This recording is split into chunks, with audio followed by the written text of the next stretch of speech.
Hola amigos, bienvenidos. Yo soy Carla Colín, gerente de programas de la Cámara de Comercio Latina del Condado de Boulder. Estamos aquí en este foro con las candidatas a comisionadas del Condado de Boulder y vamos a empezar por decirles las reglas de interpretación. Tenemos interpretación disponible de inglés a español y esta sesión se va a grabar y la van a poder ver en nuestras redes sociales y canal de YouTube más tarde. Así es que les pido que por favor elijan un idioma, el idioma que prefieran escuchar y que cuando sea su turno de hablar, hablen un poco más lento de lo normal para dar tiempo a nuestro intérprete de poder hacer su trabajo un poquito más fácil. Hi everyone, welcome. Thank you for being here. My name is Carla Colín. I am the program manager of the Latino Chamber of Commerce of Boulder County. We are here in this forum with the candidates to commissioners of Boulder County. We have interpretation service, so please pick your preferred language, and when it's your turn to talk, do it at a little bit of slower pace than usual, so you give time to our interpreter to do the interpretation a little easier. Please let us know if you have questions, put them on the chat. And for those watching on Facebook, you can write your comments or questions on the comments area. And I'll present to you our moderators for today, Pete Salas, Berenice Garcia, and Jaime Moreno. Thank you for being here, everyone. Thank you. Thank you, Carla. And just before we start,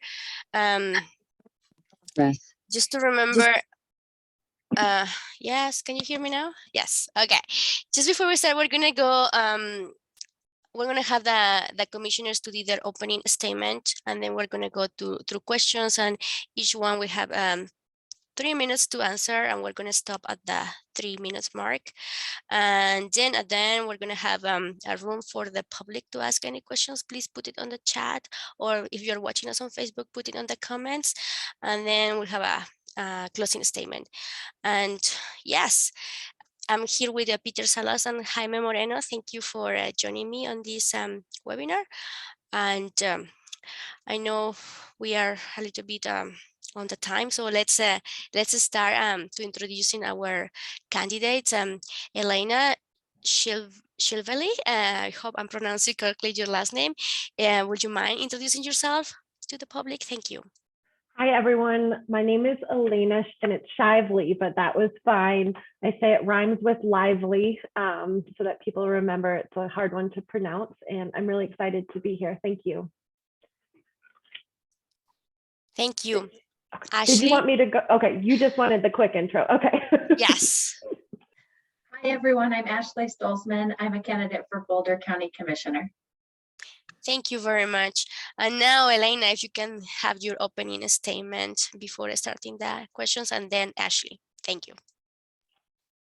Thank you so much for having me. And I have really been looking forward to this. And it's lovely to see some of you on the call who I've met with.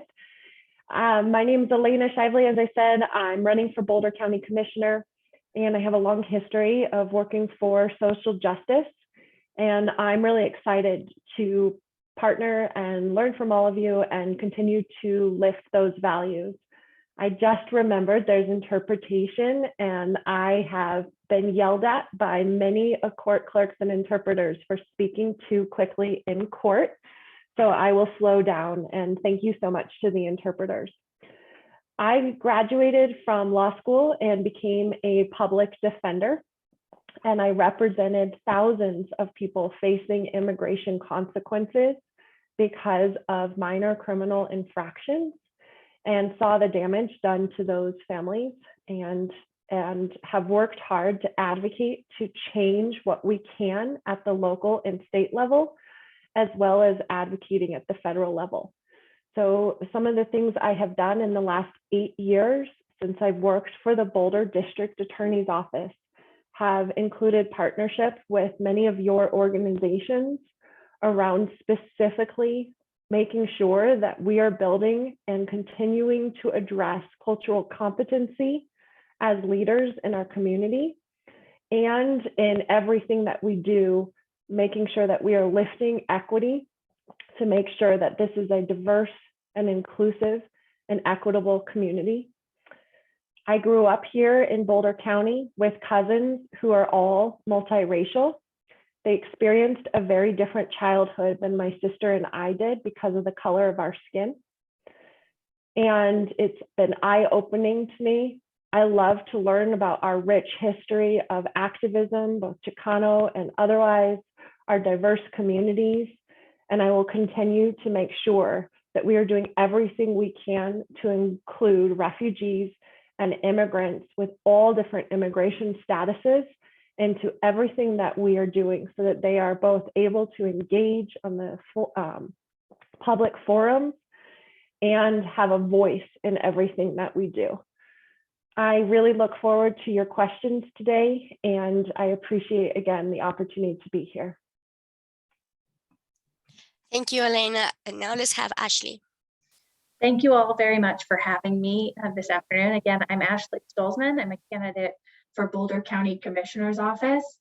I decided to run in January after my community was hit with the terrible climate disaster of the Marshall Fire.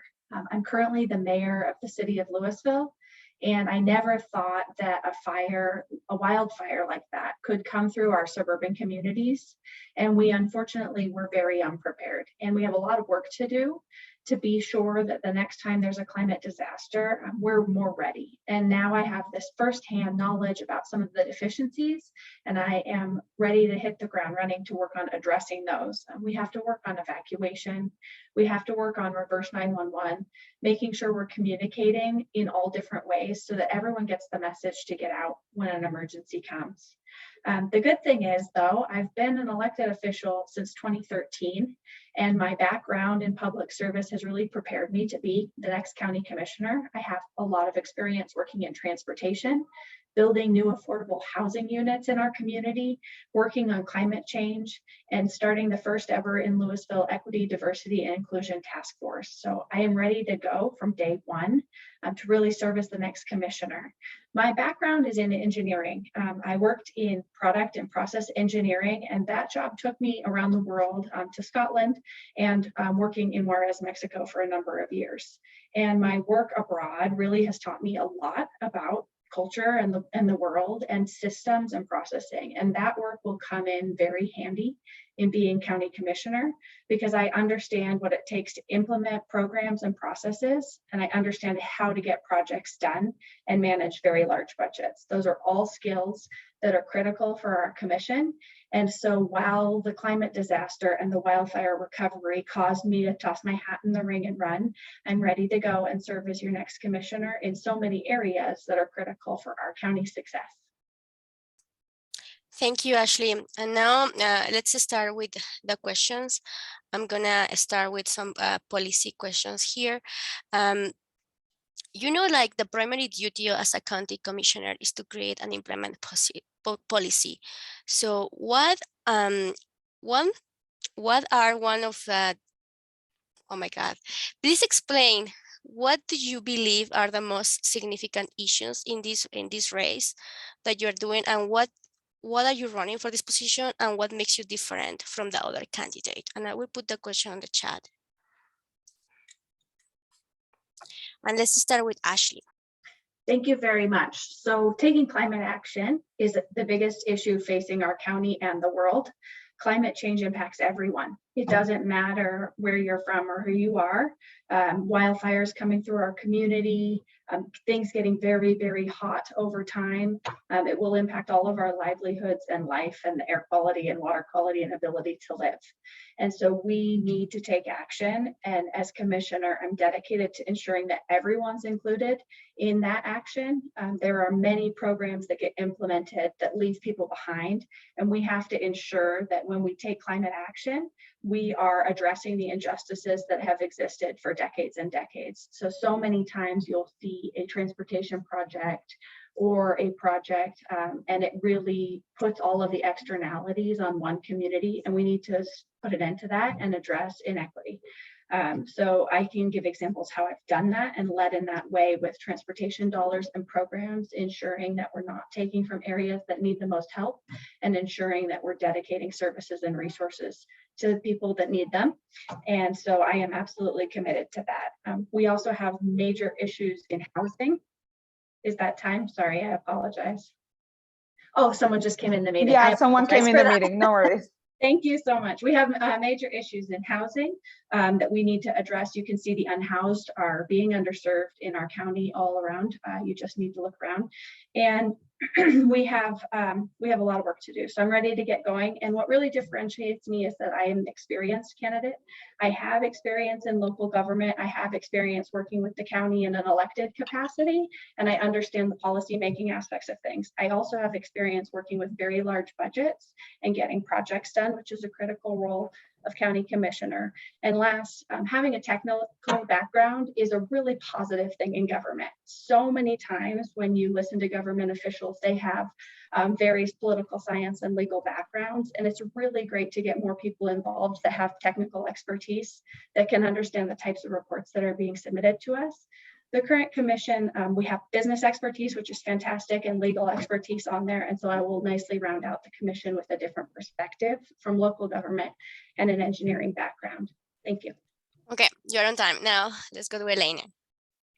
Could you remind me how many minutes? 3 minutes. Okay. So I appreciate the question. And I would say that for me, the top issue for our county is equity. Equity goes through everything that we do, including environmental justice and access to emergency services and accesses to services when there isn't an emergency. And so equity is not something new to me. It is not something I think that should be done in times of celebration only. It is something to really live and stand by and work on. And it's who I am and what drove me to law school and what drove me to a career in public service. I served on the board of directors for the YWCA, whose mission is to eliminate racism and advance women and families and children.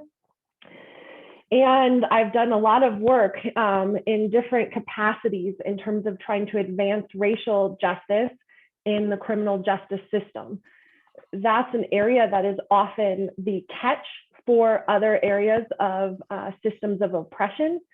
And I think that empathy without action just continues oppression. And so dismantling those systems is a really important part of leadership that is much needed by the county. The distinguishing point for me is that this has been what I do, and it is something I will continue to lift. I know the county systems, I have worked in them, I have tried to buck them, and I have worked directly on systems of oppression and managed the change that goes with that.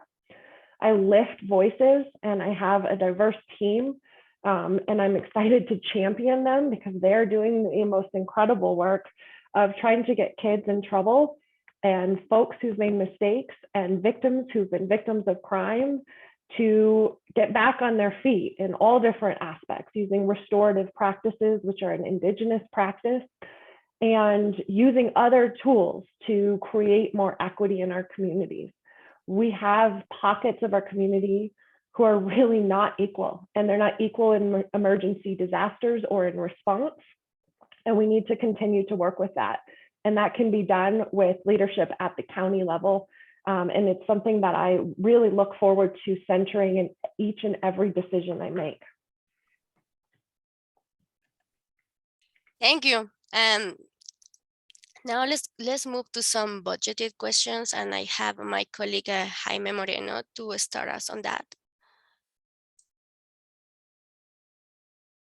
Yes, thank you, Berenice. I want to thank you both personally, Ashley and Eileen, for being here. I want to ask you something about the budgeting. A second important duty of county commissioners is to construct, approve, and implement a budget, as you know. What is your experience in preparing or authorizing budgets? That's the first question.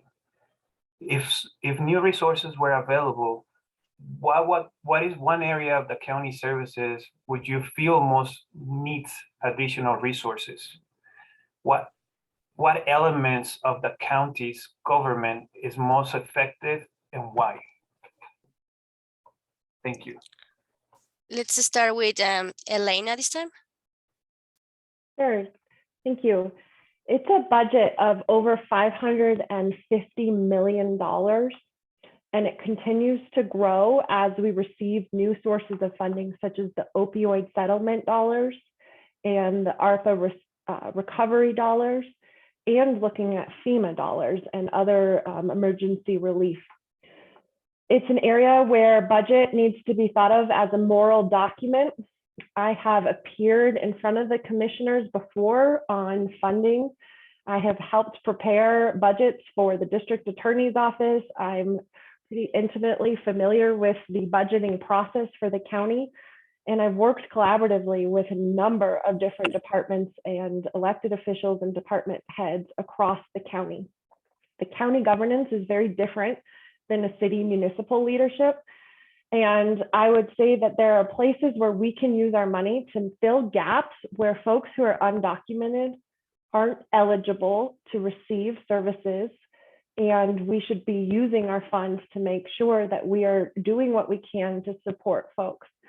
I think about our most vulnerable populations in times following the Marshall Fire, as well as floods. I am hearing all too often that our renters are left behind. Our manufactured homes communities are left behind still, and that we didn't completely learn from the disaster, the flood, and how we did that outreach and communication.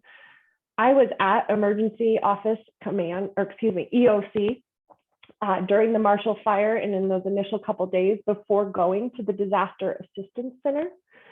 And we had to address a couple of issues right away. One, our notifications didn't go out in Spanish. There were a lot of other issues as well, but we don't have ready-made alerts to issue in Spanish. That needs to be addressed immediately.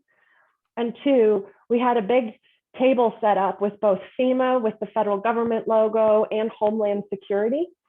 And I spoke to them and was able to clarify that they were not there in any kind of enforcement capacity, and help to understand that the folks who were entering the Disaster Assistance Center were not feeling necessarily safe in doing so because of some of that, what was being displayed, and that kind of welcoming moment when you first walked in.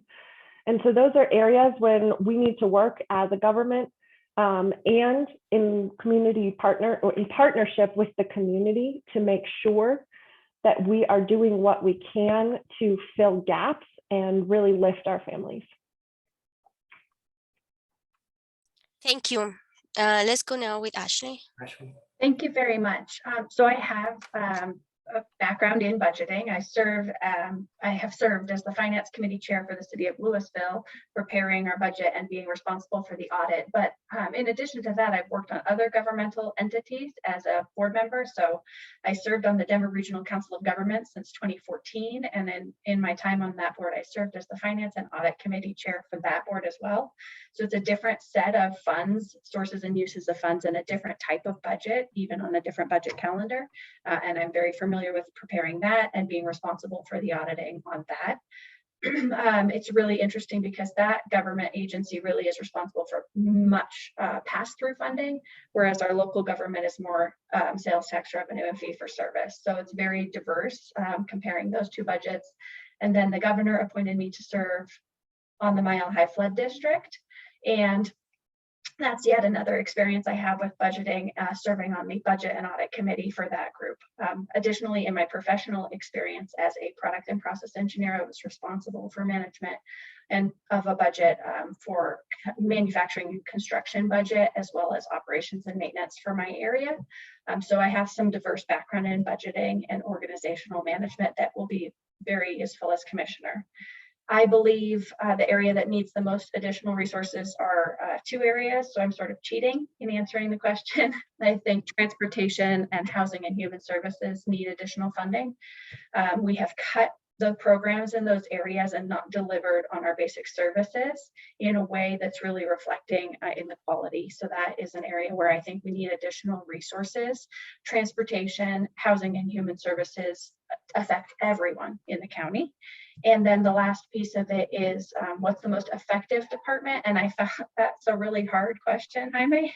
But I do think one area that doesn't get the recognition it deserves is motor vehicles. The county employees who work in the motor vehicles office get very few complaints considering the type of work they do, how hard it is, and how many interactions that are complicated with the public. And they really do go above and beyond to try to make the customer experience a positive one. So I think that's a department that deserves some recognition. Thank you. Thank you both. And now I will have my colleague Pete to ask some follow-up questions that address some of the issues that you mentioned. And just to add that we heard from community members that they didn't feel welcome at these recovery centers when they asked for a gift card or things like that. They told their employees to go, but when they went there, they didn't feel welcome. There were no people to speak to them in Spanish. So I'm glad to hear that both of you are thinking on this area. Pete, over to you. You are on mute.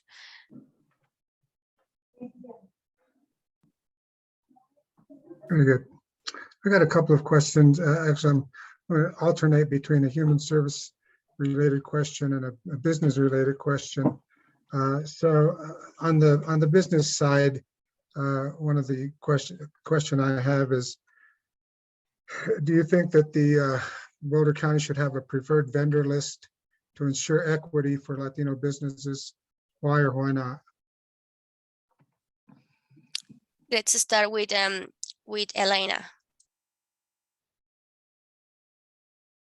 Oh, sorry, I thought we were flip-flopping back and forth. I think what the county needs to do is make sure that any vendor we're using is also practicing cultural competency and has equity initiatives in place.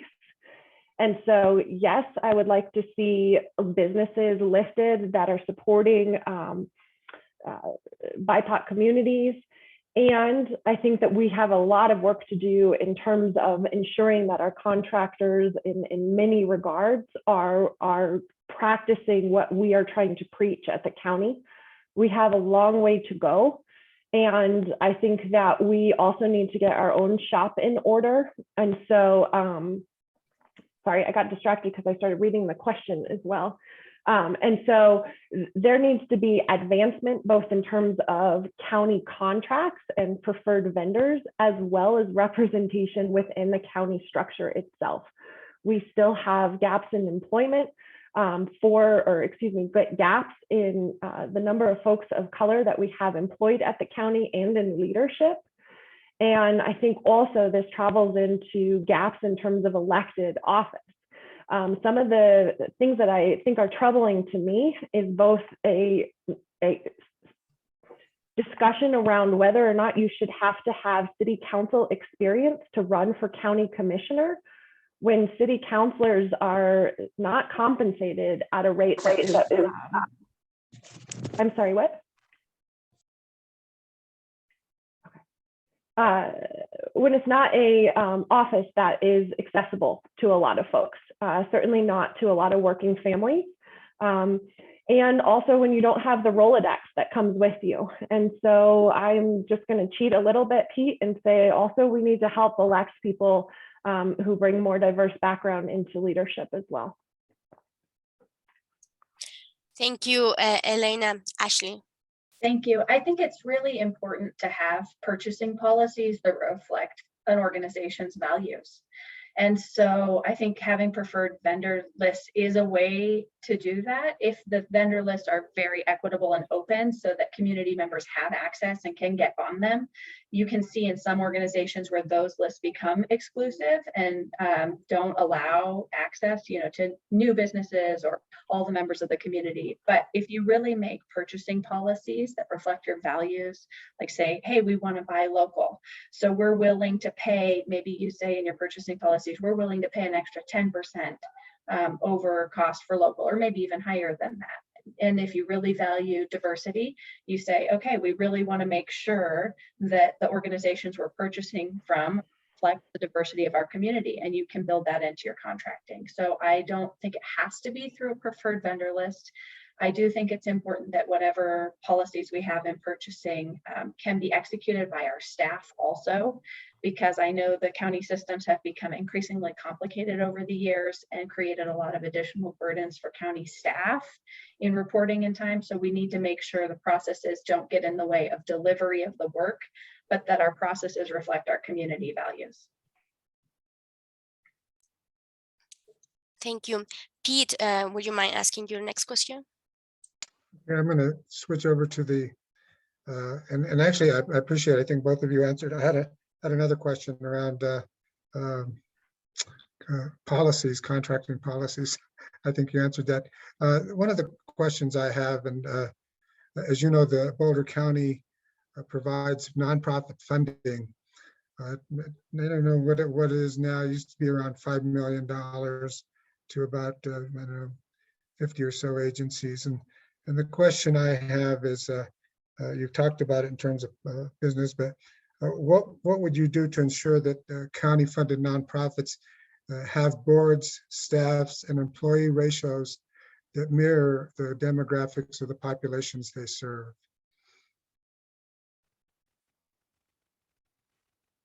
Let's go with Ashley this time.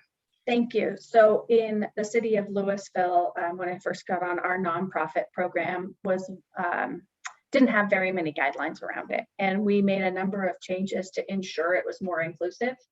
And one of the things we did was add some attestations and proof in the application process to show the types of things that you're talking about, Pete. So we ensure that people will attest to a number of different things. So requiring that there will be inclusive policies, that community members won't be excluded based on gender or race or other things from the services that are being provided, making sure that the boards of directors are made up of community members and representatives.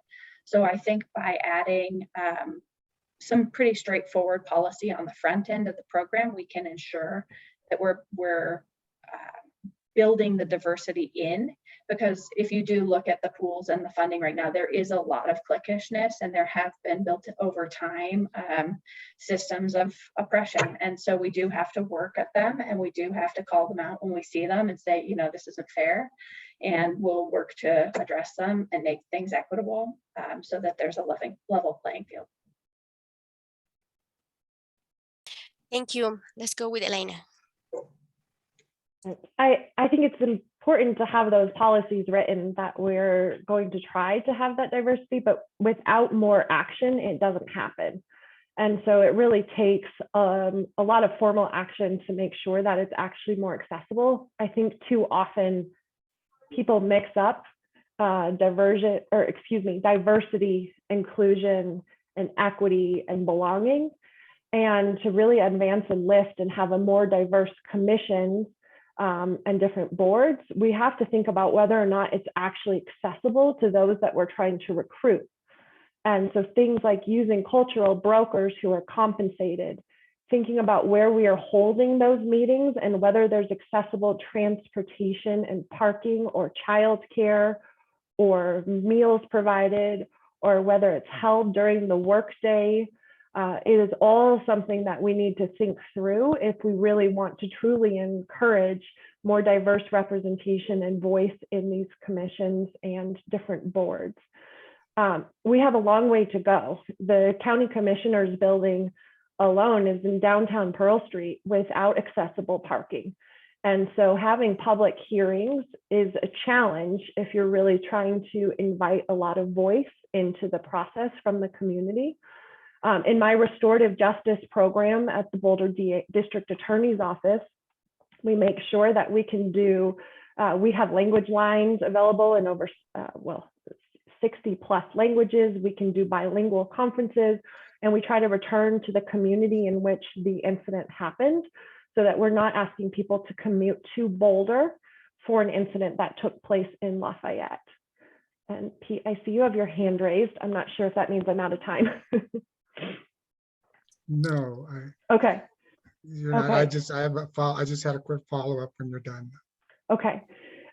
It is absolutely imperative that we are doing everything we can to not have a top-down governance where we are soliciting feedback and information without returning the favor back to say, here's why we made the decision and we valued your voice and here's how it played into this. We need to do a better job as a governance committee, governance commission in terms of recruiting and retaining as well. Far too often, I think in the county, we are not retaining employees of color. And we need to really look at that and dive into that work as well. So, yeah, perhaps I wasn't clear.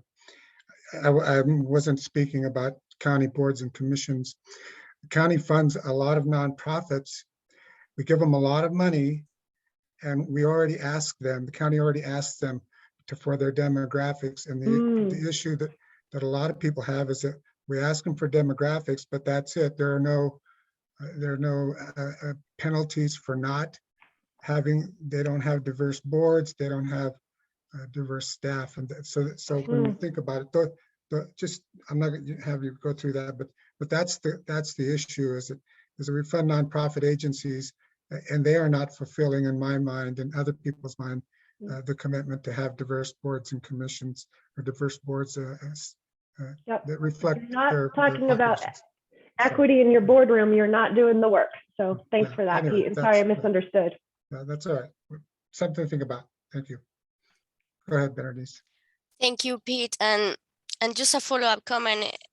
It's important, and if you're going to hire people from diverse backgrounds, make sure that you pay them well, because sometimes we see bilingual specialists, workers that they have to work after 5 p.m. or in the weekends or at night, and they don't get compensated for their time. So it's important that when the county hires cultural brokers and other institutions in the country, make sure that you take into account the extra work that cultural brokers we have to do. And what brings me to my next question about economic growth.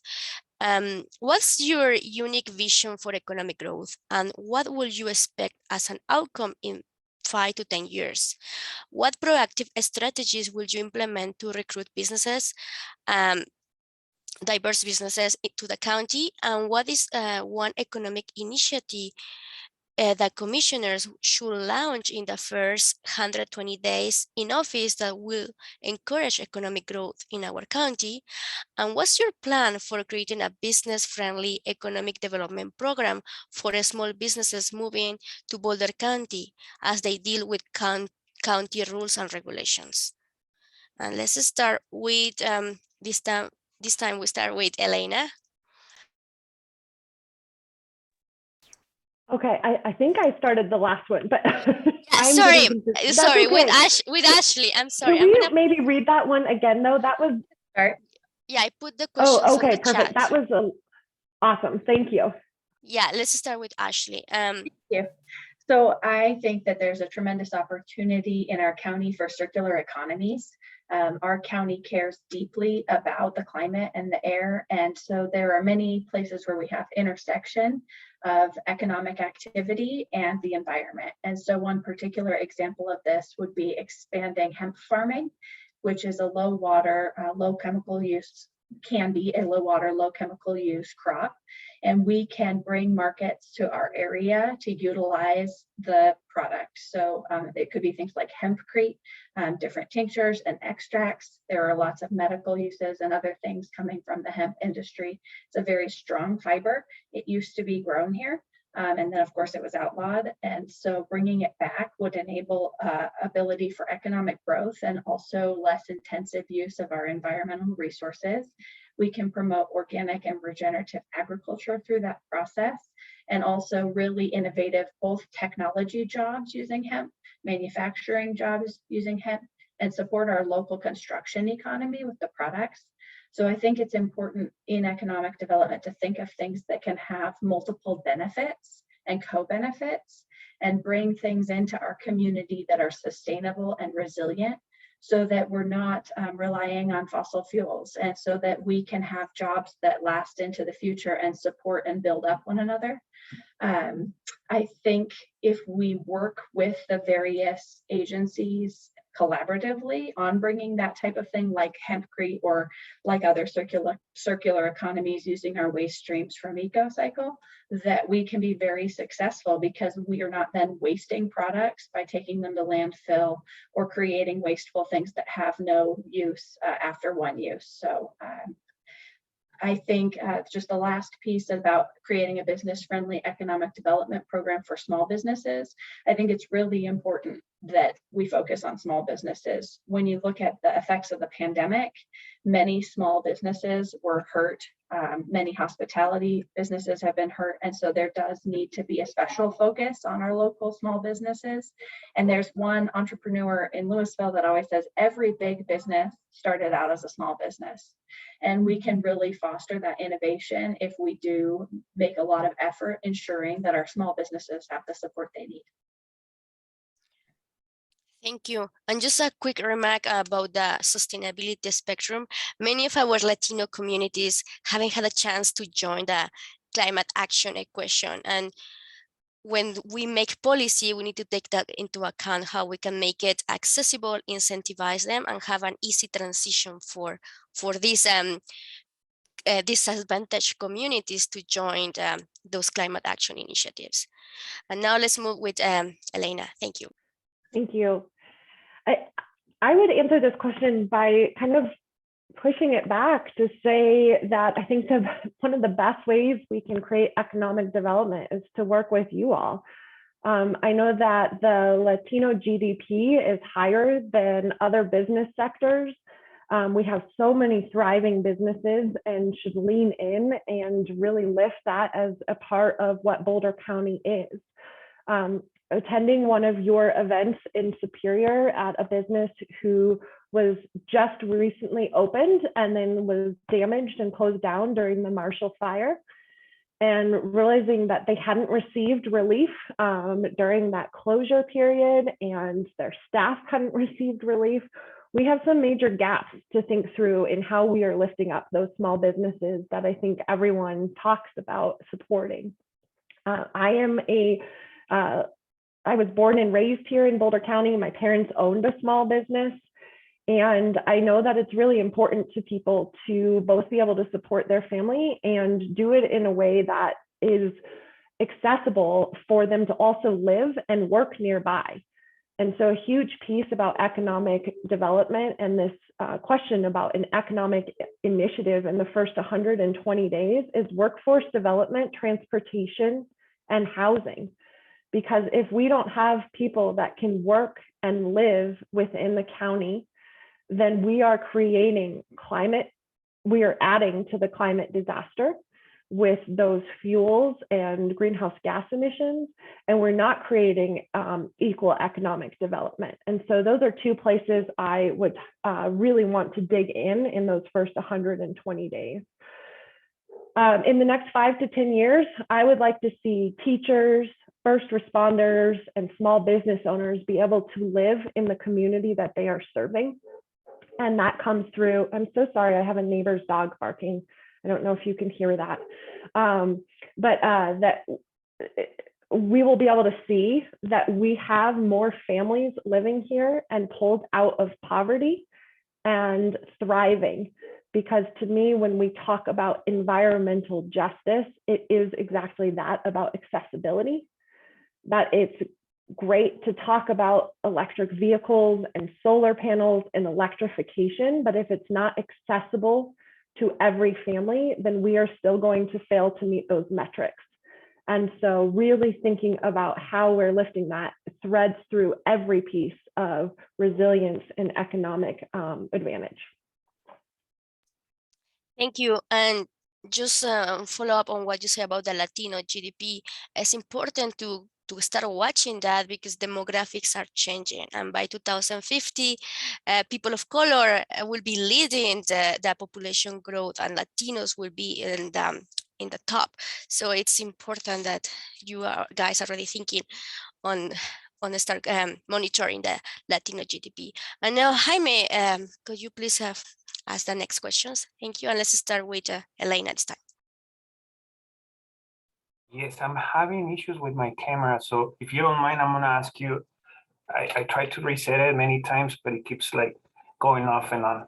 So I apologize. I'm going to try to do my best to ask you this question without a camera, which makes it difficult when you have an accent, because it's better when they see you talking. So just to give you some feedback, I grew up being ashamed of saying, speaking English because of my accent. And it is something that a lot of people doesn't grow up with, you know. I tell my kids all the time, you should be proud to be Latinos and who we are, as, you know, different color of our skins can define you and can treat you. So I grew up meeting people in person because I'm like, you know, if I'm on the phone, they treat you differently, you know. Up to today, I'm an insurance agent, and when I call some of our carriers, they treat you way different than when they know you in person. So I want to express that with you guys. And also the next question kind of becomes familiar to me. So racism endures in our county, as you know. What work needs to be done to build the inclusive community Boulder County should be? And how would you implement that work? And the second question, especially, how would you show the Latino community that they are essential to the success of our county? Once elected, how would you communicate with the citizens of Boulder County?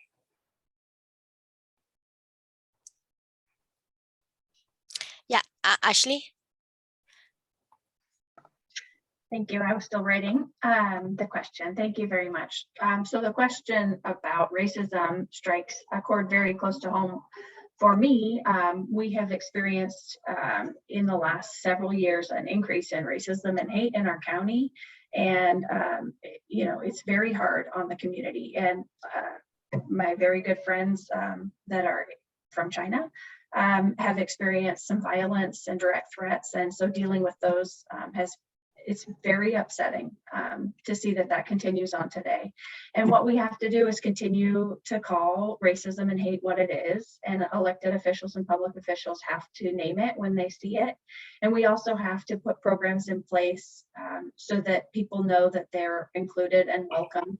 And it can't just all be about negativity and hate. And that's why you do see a lot of celebratory things, lifting people up and bringing people together, because, you know, just now, Jaime, when you were talking about, you know, growing up feeling ashamed, I also, like, that really personally touches me because I dealt with a lot of hatred about my Judaism growing up, and I had adults and other children be very hateful toward me, and I was afraid for people to find out that I was Jewish. And so hearing you talk about your accent and being, you know, concerned about what people would think about how you speak is very emotional to me on a very personal level. And so from my perspective, what we need to do is support one another. And when you see racism and hate, name it and ensure that we celebrate our differences.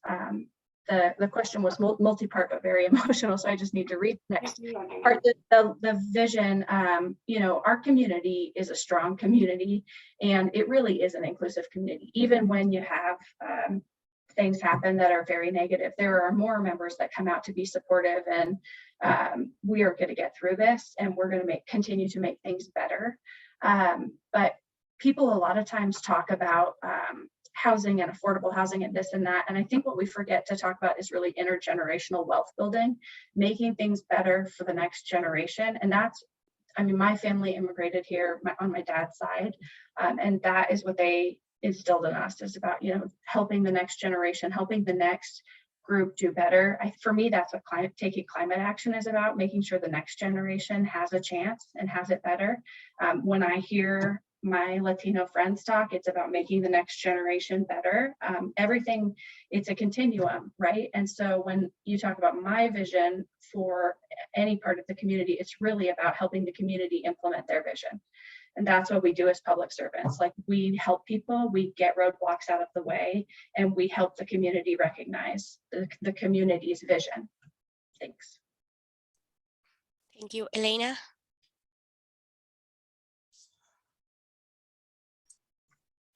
So part of my work at the district attorney's office has been specifically in both hate crimes and hate and bias initiatives, and advancing those efforts, realizing that there is a lot of distrust of both law enforcement and government systems in general, and working to build some of that trust, and then looking at our data specifically. So I wrote a grant to the Vera Institute of Justice so that we have a large external data review of our data and the decision-making points in the district attorney's office, so that we can lead by example and understand and dive into our data to change policies. I worked on our immigration policy, where we take that into account in plea bargaining. I advocated to keep immigration out of courthouses. Boulder County employees and law enforcement do not report or cooperate with immigration. All of those are important actual steps that need to continue, so that we continue to work towards more opportunities for changing immigration status and disrupting issues. Another thing that I would advocate and make sure that folks know that I am there for them and will lift them is thinking about legal representation, because legal representation is not accessible to everyone. And it comes up not just in matters of immigration, but in all sorts of matters across the county. And so that racism continues through systemic oppression. And when you don't have access to things like representative government or attorneys, those things continue to perpetuate. And so those are both places where I will use my privilege and my advocacy and my skills to both lift and say that I will do everything I can to not just be an ally, but also a disruptor of systems of inequity, and to listen. I think we need to lead in government. And if we're talking about diversity, equity, and inclusive language, look at who our staff are and who our teams are and who we're lifting and hiring and promoting, because that means a lot more to me about how we're living and bringing this and practicing what it is that we preach. That was kind of a long question, so I'm not sure if I hit it or if I still have time. I'm sorry if I missed You something. have 10 seconds. Okay. Well, I would just end then too, and it's in how I'm raising my children. We talk about these facts all the time. We talk about justice and lifting others, and so I'd love to share more about that outside of these 10 seconds. Thank you. Thank you so much. Something that I want to share before letting you go is I have to work with my children, with my two sons. I'm preparing them for the world, to be honest with you, because now these days we're thinking about the racism is part of the past, but now thanks to the other administration that we had, it's just like it's an everyday thing that we see here, even in Boulder County, which is a pretty open, diverse place to raise your kids. But it's like, as Latino, we have concerns that many white folks don't have that concern. You know, they don't need to worry about that stuff, but we do. And we want to change, we want to make an impact in our children's and also with our community. Thank you, Jaime. And now we have the last questions from Pete before opening the floor to the public to ask their questions. Pete.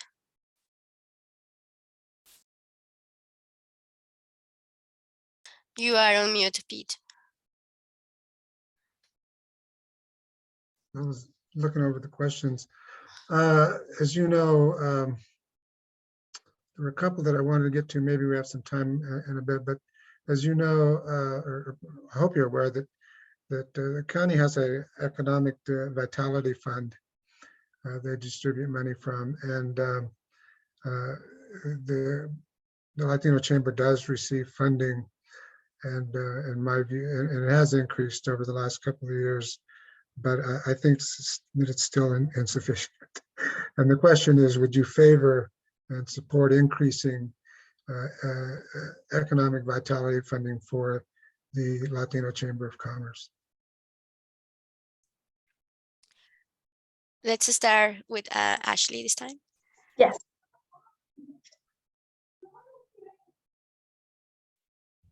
Now, Elena. Also, yes. And I think it's a really important, and I appreciate all of your leadership.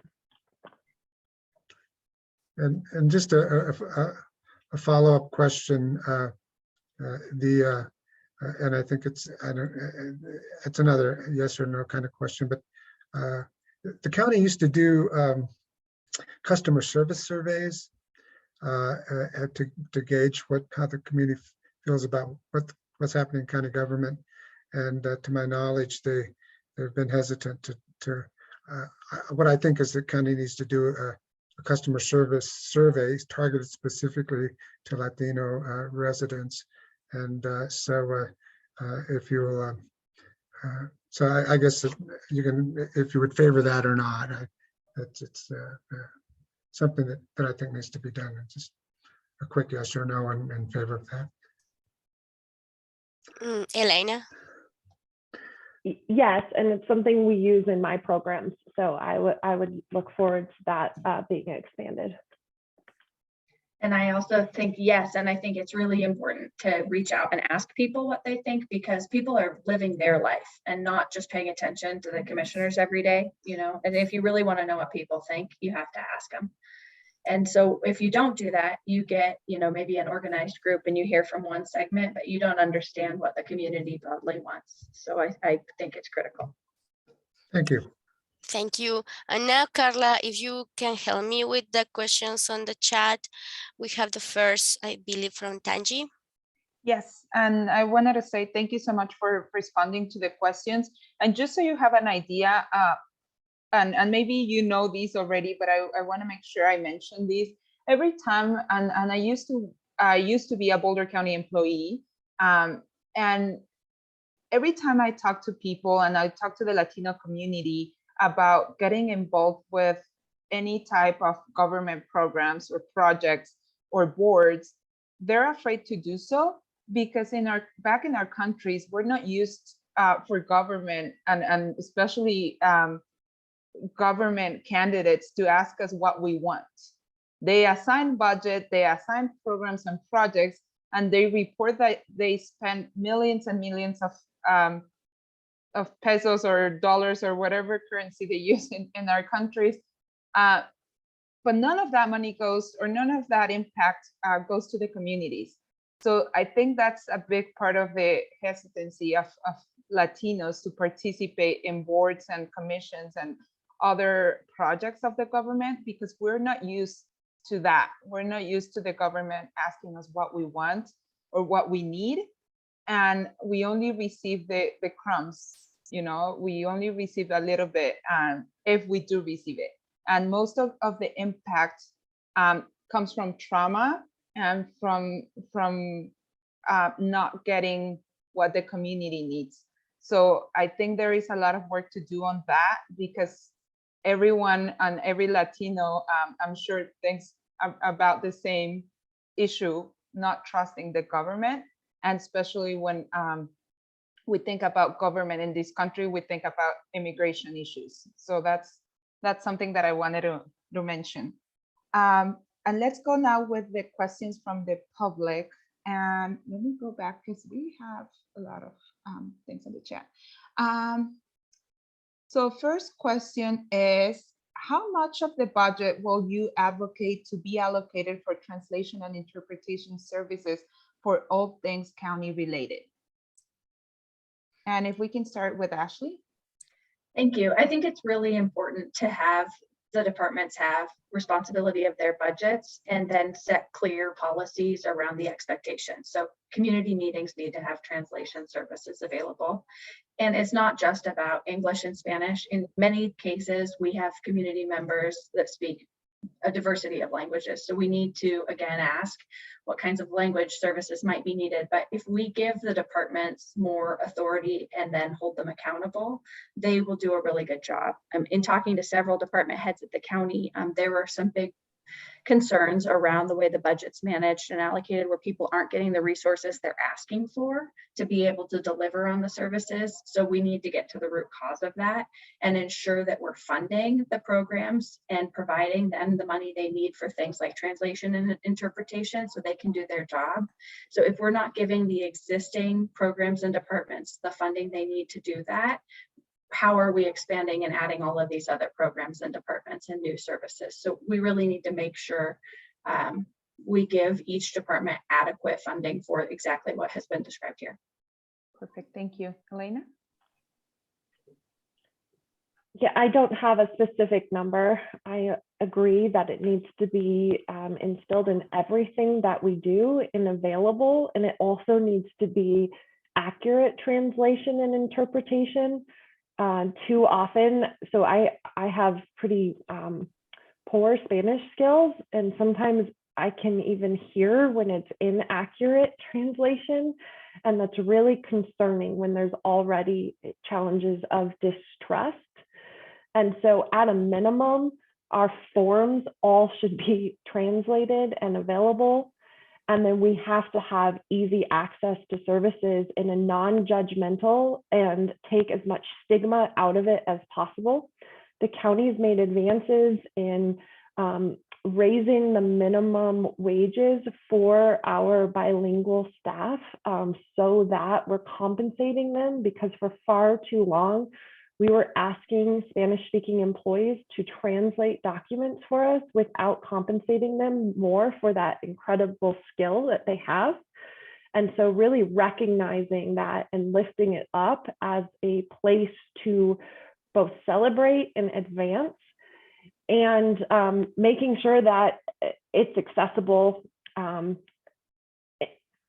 approachable in ways that feel like so people aren't othered, in recognizing that they could use some translation services. So if it's not being met in county budgets, it needs to be prioritized in every single department, and it should be a mandate that comes along with all of the funding. There are a lot of county needs right now, and a lot of departments asking for a lot of things. This is a bare minimum for me.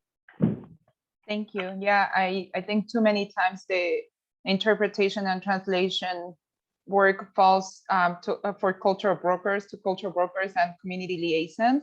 And even when it's part of their job description and when they were hired because they were bilingual, and doesn't matter if it's Spanish or any other language, the compensation is not fair or equitable. And also because, especially with the Latino community, and my experience is that Latino community works so hard and sometimes have 2 or 3 jobs that they feel it's okay to contact you on nights and weekends, even when your job description says 9 to 5. So that's another big thing that, like Bere was mentioning earlier, when they contact you during the weekend and you're with your family, you feel bad not answering, because you know that's the only time they can contact you. That's the only time they have free to contact you and ask you questions or ask for help. So just to leave that there to think about. So we have another question. Jaime, you wanted to say a comment? I'm sorry. I was gonna interrupt you, but I'm sorry, Carla. You were a county employee, right? And many of the employees at the county, they do more work when they're Latinos than the others, and the other ones are getting more compensated because of the color of their skin, or they get the promotions more quickly. But sometimes they don't get the same compensation. They shouldn't be getting the same compensation when you speak 2 languages, because apparently a lot of Latinos come into the Boulder County offices for needs, you know, and the one who's translating the whole thing are the Latinos, you know. But then when it comes to the budget, or when it comes to the you know, the compensation is not there. and I highly suggest that if you guys you guys are amazing, but keep this in mind, take under consideration that so many of Latino county employees are doing so much work than the ones who doesn't speak the language, but they're getting less compensation. I mean, less compensated than the other ones. And it's not only about the language, it's also about being culturally appropriate, because you can speak the language, but if you don't know the culture, it doesn't matter. It can cause more harm than help. Yeah. And just to add that this applies to all cultures. I mean, we're here with the Latino Chamber, but there is the Nepali community, the Japanese community. So make sure that you compensate your workforce, because again, demographics are changing and we need to take this into account. Let's go with the question from Benita, Carla. Yeah, Benita says, I would like to address the issues of social and economic equity in employment. What ideas you bring to the position to address the inequities and imbalance of Latinos and other BIPOC community members who rarely have the opportunity to hold county cabinet positions, rarely hear about open and newly created positions, and or even apply to positions or be successful in any contract work with the county? Let's start with Elena this time. Oh yeah, sorry. And thank you for the question, Benita. I touched on some of this earlier. I think we have a long way to go to really making it inclusive and accessible. And part of that is that we still use in any meetings where we're asking for folks to bring diverse backgrounds, we still conduct all those meetings in English and at times of the day that don't really work sometimes for folks who are working 2 or 3 jobs. And then we're not doing, we're getting better at outreach, but sometimes it feels a little performative. And so really thinking about what does it truly mean to try to recruit people to positions of power. And that means also looking at mentorship. And so how are we valuing things like what Jaime just talked about, which he said much more eloquently than I was trying to say is, too often I see that we are asking people who speak Spanish to translate documents. And 1, it does not necessarily mean that they are a certified translator. And 2, wait, I just mixed up interpretation and translation, and 2, that it's not actually a part of their job role. So we're giving them additional uncompensated duties and requesting more and more from them. And so I think it's really in valuing and lifting and then also electing people. And I am standing before you as a person with a lot of privilege and was asked to run because people recognized that we needed an ally in this position and that we needed somebody who was showing up for equity and would continue to kind of stand on leaders and allies in this space before to try to make this more approachable and accessible for others to run for office. So I'm very, very much kind of an outsider to this. I didn't have political ambitions and I am not, wanting to serve as commissioner so that I can jump to the next office at some point. I want to serve this community and I'm a public servant at heart. And I want to make sure that we are making it more equitable for other people to represent us. Thank you so much. Ashley? Yeah, thank you. I think that the cliquishness is really toxic. And I think that's what the question is about. Like you see people getting promoted from the inside. You get, you see people asking their employees to run for office. No one asked me to run for office from the district attorney's office or from the county commission. I saw problems. I'm taking action. I really want to address issues. And I see this as a major issue where, when Pete asked, should we give more resources to the Latino Chamber? It was an easy yes for me, because the way you get more people involved is by having more networks spread the word about opportunities. And if people don't hear about opportunities, then they can't apply for them. If people don't trust the system, they won't apply for them. And so getting more diversity involved, getting just diverse perspectives, diverse groups, so that people know there are positions available. In the city of Louisville, we had a city manager position up, and it's interesting when you're on a board because you don't get to choose your employee alone. It's a group hiring process. And I really worked to get many candidates to apply that were people of color. And it was very hard because people were concerned they would put themselves out there and have to go through this whole process and be paraded around and not chosen. And hearing, directly from people what they've gone through. And these are highly educated, highly trained individuals with a tremendous amount of experience, and hearing their perspective really impacted me. And it opens my eyes to the fact that, when we post positions, many people don't hear about it. And if they do hear about it, they don't trust that it's a fair chance to get the job. And the only way you can change that is by showing through demonstration that it is a fair chance to get the job, by hiring the people that are most qualified and ensuring that you really get the message out there that there are these positions on boards and commissions, that there are these jobs available, and you have to hire it and show people that you will do it. And absent that, the trust will not be built. Thank you so much for that. And like Pete was saying earlier, we need to make sure that we are the people in positions of power are representing the demographics of our county. If I might, yeah, just to highlight Benita's point as an example, recently the county hired someone, an assistant to the county manager, and as an example, I didn't know that. I was surprised when I found out somebody got hired. And I try to keep track of things. So that was a position that I don't know. I'm sure at the county website it was announced, but beyond that, I saw nothing. And so it speaks to us, some of the stuff that's been brought up. If we don't know that these positions are there, how are we going to apply for them? Too often, and I worked in the office. Too often, it's a buddy system. And as Ashley said, there's a little cliquishness around it. It's a buddy system. It's who you know, and it's somewhat nepotistic in that respect. But that was the point. Was I think Benita brought up was, and same with happens with contracting. County issues a ton of contracts every year to private contractors. They're delivering mental health services.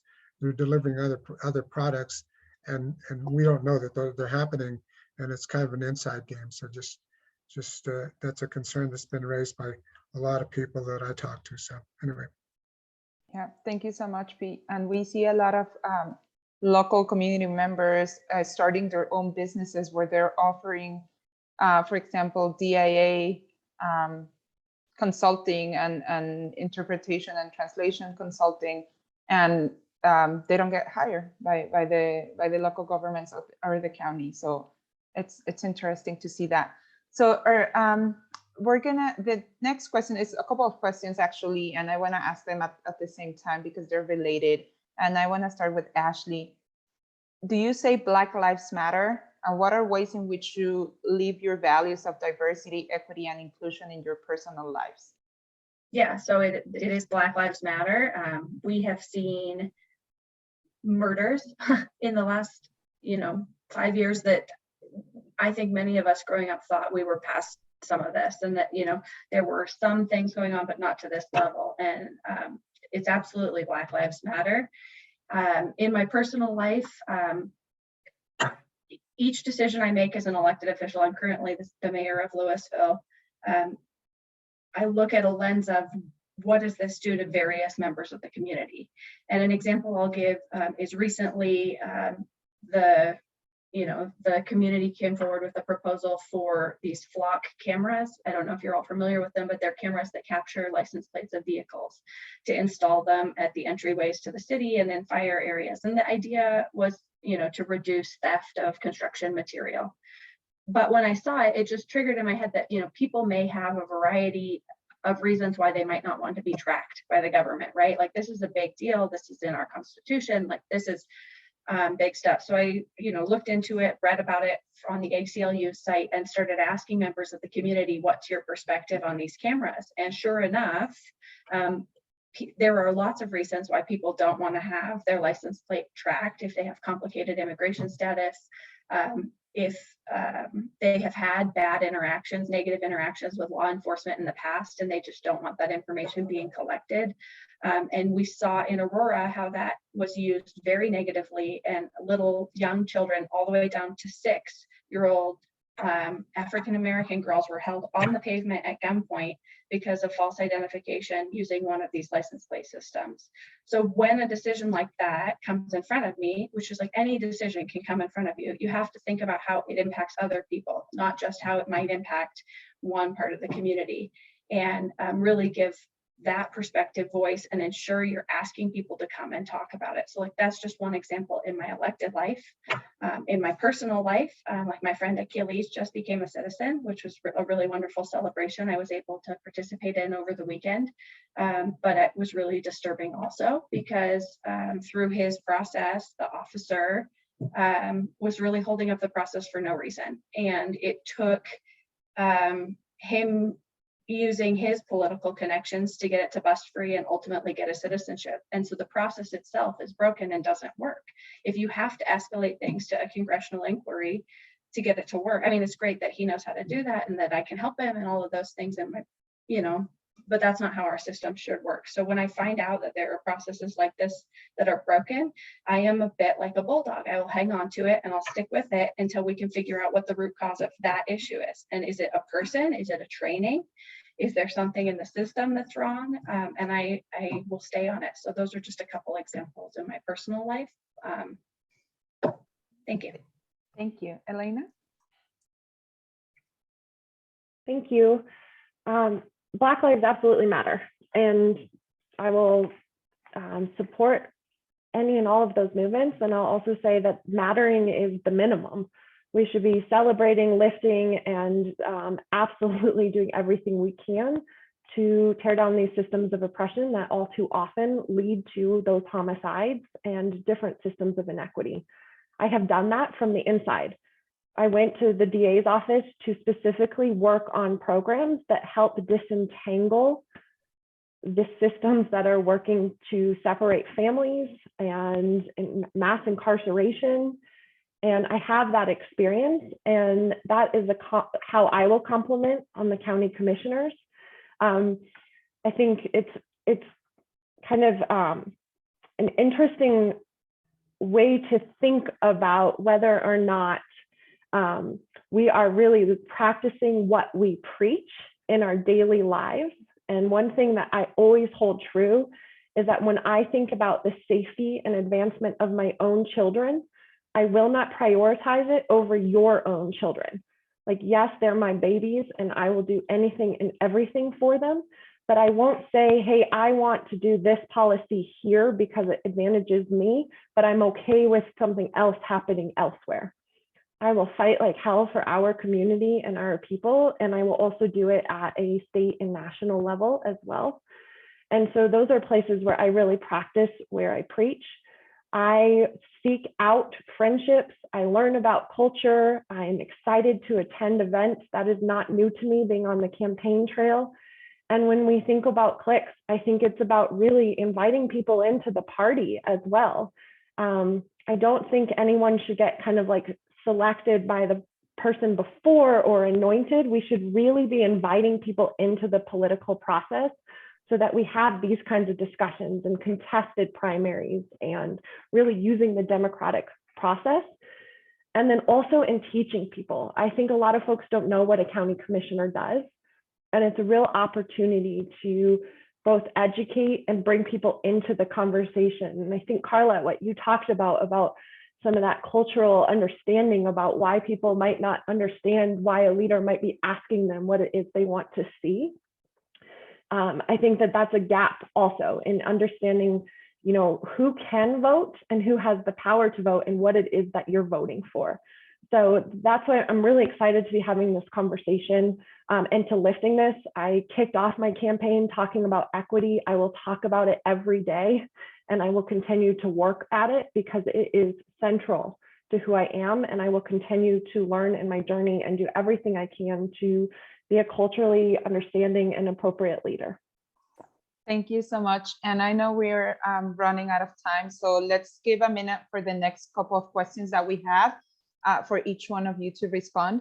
And we have another one from Benita Duran. My second question, she says, I am a member of the Boulder Library Commission and would like you to tell us if you support the Boulder Library District, why or why not? And this time we'll start with Elena. I do support the library district. Libraries are important for, they're a great equalizer. They're really important in terms of having accessible services. So people who can access computers and education and programs and meeting rooms. And so, yes, we do need to find ways to resource the library. And I have talked to a number of the supporters to work on these issues. I know there are some outstanding questions. I'm glad it's going to voters at this point, and I hope that it's successful. Thank you. Ashley? Thank you. Yes, I'm listed as an endorser on the library supporters website, and I've been at some of their fundraisers and helping. I've actually been kind of in the loop on this project for a few years. Ken Plass and I would bus pool down to Dr. Cog together. We would both get on the same bus. He'd get on at his stop and I'd get on later, and we would always talk about different issues. And he's been working on this for a number of years and educated me about it. And it rings true to me because you have people in the city of Boulder using the district, but using the library currently, but you also have people in unincorporated county. And so I do think that the proposed district is a more equitable way of funding it and ensuring that there's stable funding for the library. And what I've seen in time as an elected official is that there's crisis after crisis. We had the floods in 2013 we had to respond to. We had a terrible hailstorm in 2018 where every roof in town was devastated. We had a landslide, we've had a global pandemic, and we've had a fire. And when there are that many things you're responding to, sometimes the things that get deemed quality of life services get cut. And I don't see the library as a quality of life issue. I think it's the cornerstone of democracy. It's how people, it's a place for community. It's a place for learning to read. It's a place where you can get resources and help applying for a job. It's a place where you can get computer access if you don't have computer access, and technology access if you don't have technology access and help. So I think that the library having stable, secure funding is critical. And I think that the solution is more equitable and less regressive than the current system for taxing for the library. Thank you so much. Pete, do you have a question or do you want to make a comment? I see your hand. No, I'm sorry. I forgot to. Oh, that was an old hand. Okay. I forgot to lower my hand. Okay. And I'm going to go with this question just because I think it's important, but I think we talked about these, so this one can be a quick one too. How do each of you walk that talk when it comes to putting BIPOC in position of power? And Ashley? Yeah, I gave the example of the city manager hiring process, but I'll give another example. We were posting some positions, for consultants on big projects in the city of Louisville. And traditionally, the big projects get awarded to the same contractors, the same insider companies over and over. So I made a point of reaching out to the NAACP and to some board members that had served with me on Denver boards in the past, and asked if they could help spread the word about these opportunities so that we could get different players in the room applying and coming to the table to go out for these jobs. And again, that's where I sort of learned, similarly to the city manager job, that people really don't feel like they'll be given a fair chance and that they'll be wasting their time in applying. And so that feedback really changed how we take the input to the process, so that we eliminate requirements that aren't required. But as I said before, the only way we can build trust is through awarding contracts fairly, and by really showing people like, yep, like we hired in a fair process and it wasn't the insider track once again. I'm going to try to respect the request to keep these answers short and say that one reason I am running, well, the largest reason I am running for this is to practice what I preach and to lift these values and to continue to work with different communities and really respecting and advancing everyone we can in dismantling systems of oppression. So I'll keep it short. Thank you so much. And then last question from the public, and then we go with the closing statements. How would you reach out to the Latino community if elected? What are your ideas for outreach? And let's start with Elena this time. Oops, I just clicked the wrong button.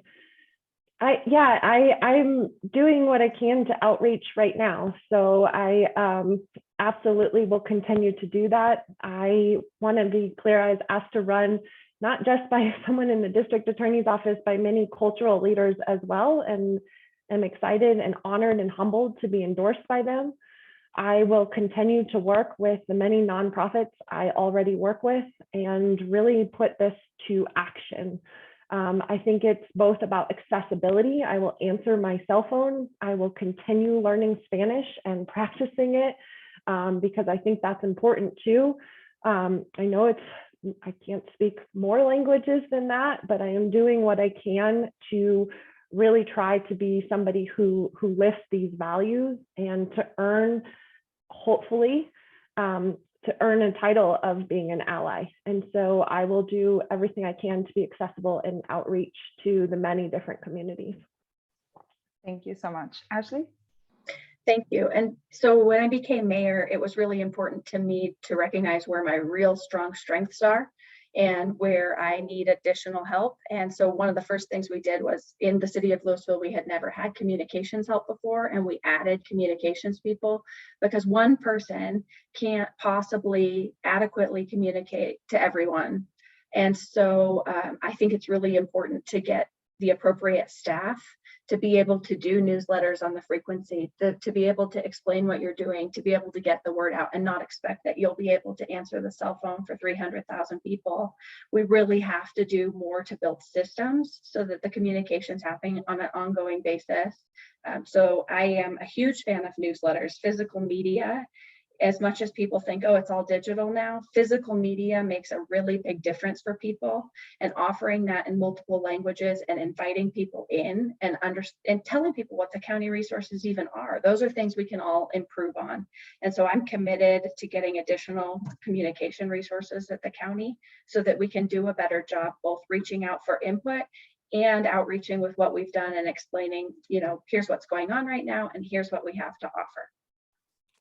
I just want to add, that's very important, but it would be even more amazing if both of you go to our events, learn about our culture, start cutting your hair in a beauty salon that is by Latino owned, and yeah, make yourself available when community members want to learn from you, and also make your children play with other children, and that's important to make those connections.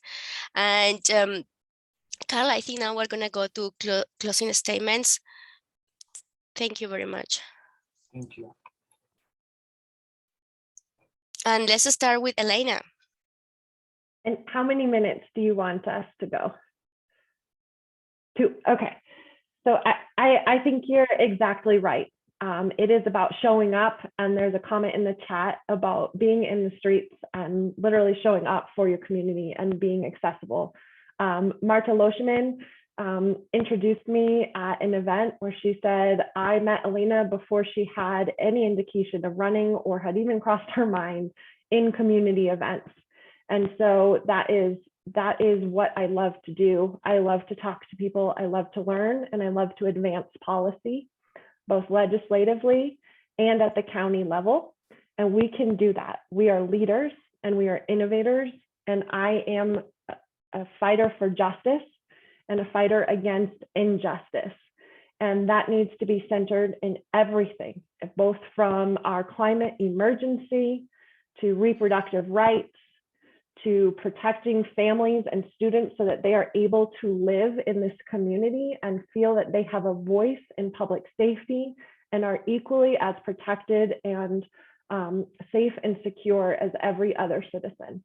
And so in the community. And so I will absolutely do what I can. I will advocate for immigration pathways. I will advocate and use my attorney training, because it's a very different type of attorney training, to do anything I can to lift these voices and your voices and to learn more about the business community and vibrancy. And I look forward to seeing you at additional chamber events. Thank you for having me.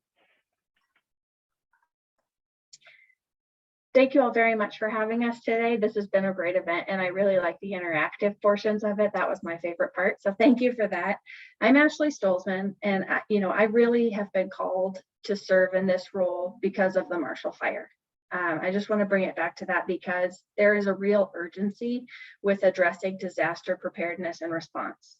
I grew up in Colorado in the forest, and I had always prepared for wildfires. And I never thought in the suburban community of Louisville that we could see that kind of devastation happen. And I now feel called to action because this could happen anywhere. It could happen in Lyons or Longmont. It could happen in Boulder, and we need to be more prepared. And so I'm really running to serve the community to take action because we need to be ready next time a big event happens. And we just aren't right now. We have to address our communications and disaster response. We have to make sure community members have access to resources so they can be more prepared. Right now, underinsurance is the biggest issue facing East County. People are $200,000, $300,000 short in their ability to rebuild. And what that means is we are losing community members, right? We are losing young and old community members. We are losing our diversity. And so we have to take action to address insurance issues. So these may seem like things that aren't jazzy, but they're critically important. And we need to be prepared, and that's what the county is there for. And the good news is I've been an elected official since 2013, so I'm very familiar with the systems that we need to address and working on bringing in additional resources in transportation, housing and human services, and of course, where my passion area is taking climate action. So I am ready to hit the ground running on day one. I'm really proud to be endorsed by Andrew Romanoff and many other leaders. The mayors in the area are supporting me because they know that I am an incredibly hard worker and I'm very persistent, and I will bring resources to our community members where they need them most. And so I hope I can count on all of your support, and I would love to serve as the next county commissioner in Boulder County. Thank you to both of you for your time to share with us this afternoon. Thank you for the audience, Benita, Tanji. Your questions were amazing, and please now you have heard the candidates make your choices, and hopefully whoever wins, we can start collaborating. And Pete, I know you have a just comment. very quickly. I just want to. This hasn't been mentioned, but I feel obligated to say this. You remember that we are Chicano, Hispanic, Latino. We are a diverse community. So when you think about, I can't say we act this way because I am separate. So just remember that we are a diverse community. That my folks have been here for the 150 years, or people from Southern Colorado who've been here for 300 years. So we're a diverse community. So don't, Right. Please refrain from putting us all in the same box when you start making decisions about what's going on, and make sure that you touch base with all the various aspects of our community. But I felt like I had to say that because we are a very diverse community, and that oftentimes we get put all in the same box, and it doesn't serve us well. Absolutely. Thank you so much for that, Pete. I appreciate that. Thank you for being here. This is wonderful. I'm glad that you can both make it. It's Thank amazing. you for doing this, and great job facilitating and getting this together. I know it was our honor, as well as David Hayes and Curtis Johnson's as well. So thank you for being a part of engaging and bringing people into this. So appreciate you all. Thank you so much, and thank you to our interpreter. And we'll have these recording on our YouTube channel and Facebook. So feel free to share it and rewatch it if you need to. Thank you so much. Oh, and apologies to the interpreter because I know I spoke too fast many times. So thank you.